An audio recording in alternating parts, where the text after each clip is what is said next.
Good morning and vanakkam. In this video, we're going to be reading from Dancing with Shiva, Hinduism's contemporary catechism, written by Sadhguru Sivaya Subramania Swami, a richly illustrated sourcebook of Indian spirituality in question and answer form, exploring how to know the divine, honor all creation, and see God everywhere, in everyone.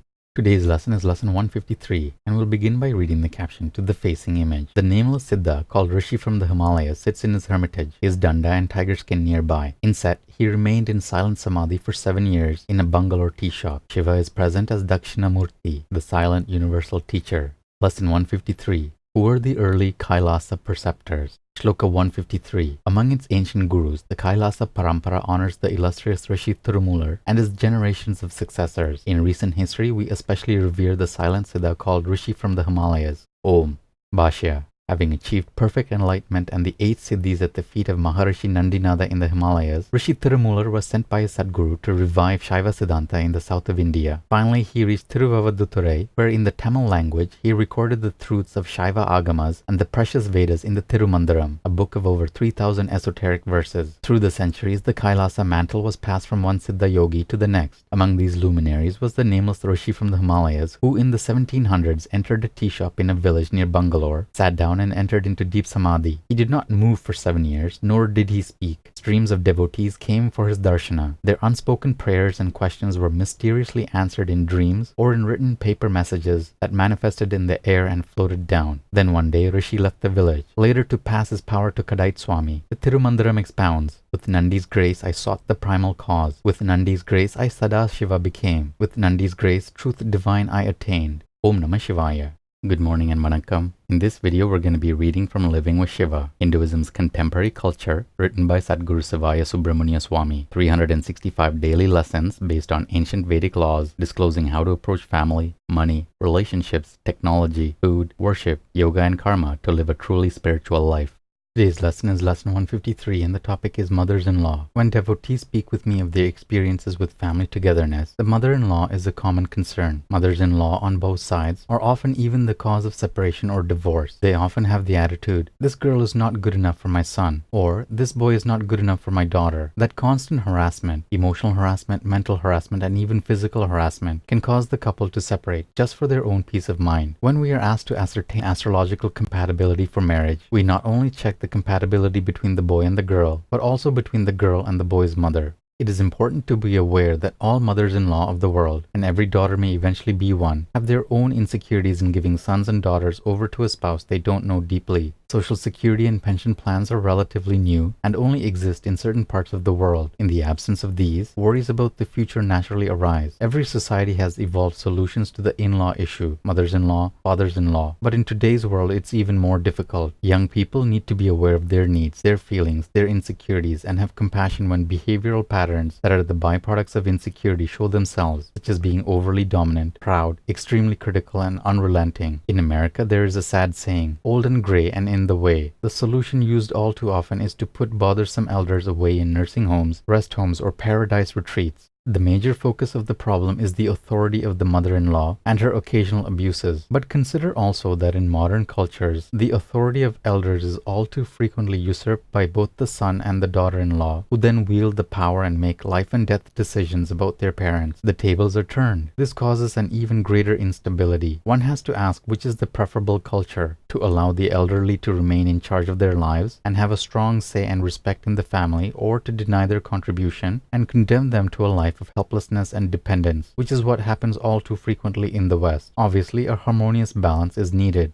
First of all, I suggest that the myth that mothers-in-law are unable to adjust or learn anything new should be thrown out. Second, I hold the husband, the mother-in-law's son, totally responsible for bringing about harmony in the home so that his wife is happy and not at odds with his mother, and that his mother does not make his wife miserable. As in all family conflicts, each incident must be resolved before sleep. Issues or problems can be put on an agenda as described in our system of positive discipline and brought up in a calm manner at the daily family meeting, just as is done nowadays by children in many school classrooms. Anyone, including mothers-in-law, can change if they want to. A problem mom is a discouraged mom, just as a problem child is a discouraged child. A young bride told me her mother-in-law was totally transformed when she changed her attitude toward her, when she began to consider what it would be like to be in her place and looked for ways to win her love and trust. Without a single confrontation, a single harsh word, their relationship improved and they actually began enjoying each other and working together with enthusiasm. Sutra 153 of the Nandinada Sutras, the ideal youth-parent relationship. Shiva's young adult followers esteem their mother and father. In respecting their parents, they respect themselves and keep the doors open to parental aid and advice on the churning sea of adolescent experience. Om. Good morning and Vanakkam. In this video, we'll be reading from Merging with Shiva, Hinduism's Contemporary Metaphysics, written by Sadhguru Sivaya Subramania Swami. 365 Enlightenment Lessons from a Mystical Master, revealing the depths of Raja Yoga, the clear white light, the states of mind, and the ultimate spiritual destiny of every seeker. Today's lesson is lesson 153 and the topic is bound to the path. A powerful businessman, a bum on the street, a highly educated scientist, and the uneducated field worker could all be sharing the Anava Marga. It is a path of gratification of the ego, or the gratification of other person's egos. These days, egos get gratified by going to heads of corporations, meeting important people, and bowing before heads of state. It is on the Charya Marga that we learn that rich and poor, the powerful and lowly, are all Purushas, pure souls, jivas encompassed in a physical body. And on this marga we learn to bow before God and the gods. We learn that their home, their officiating place is the temple, the home shrine, and under sacred trees. Being in their presence makes the Charya Margi feel small. The first glimmer of the feeling of smallness is the first footstep on the Charya Marga. Those who are not successful in life yet and experience the repercussion of karmas of past lives denying them things, experiences, security, and wealth are the ruthless Anavamargis. For those who have fulfilled their dharmas and desire has waned for more, they don't need more money, they don't need more food, they don't need more houses, they don't need more respect. The Anava wanes of its own accord. Like an old leaf on a tree turns color and falls to the ground, they enter the Charya Marga and Kriya Marga with matured respect and humility. The one who has little desires the most. He takes issues with the smallest things. The instinctive desire to save face is ever prevalent in his mind, for his face is all he's got. He doesn't have anything more. The rich and anavically powerful can buy new things, and when something goes wrong in life, change their image by retreating into their money, place, prestige, and come out anew. Those full of Anava who have satisfied, put to rest the many desires of life, entering the Charya, Kriya, and Yoga Margas, gain a new spiritual face, a light in the eye, and become looked up to even more than they were when they were sought out for donations for worthy causes. Even the Jivan Mukta doesn't like unjust criticisms, but he is bound by his wisdom to non-defensiveness, just, unjust, true or false. Let them say what they have to say, and if it affects me, it is helping me on the way to my final mukti. He would bless them for that. The Anava Margi is not like people on the other Margas, who have mixed feelings about these issues. The Anava Margi is a prefect in retaliation. That comes as one of the powers or boons of living on this Marga, along with deception and the ability to lie one's way out of a situation, and to save face. Place and position, no matter how lowly they might seem, is the goal of life for the Anava Margi. So, one should never drive the Yoga Margis, Kriya Margis back to the Anava Marga, because they would maintain their higher vision and be masters of the art and win at every turn. They should be left alone to pursue their goals.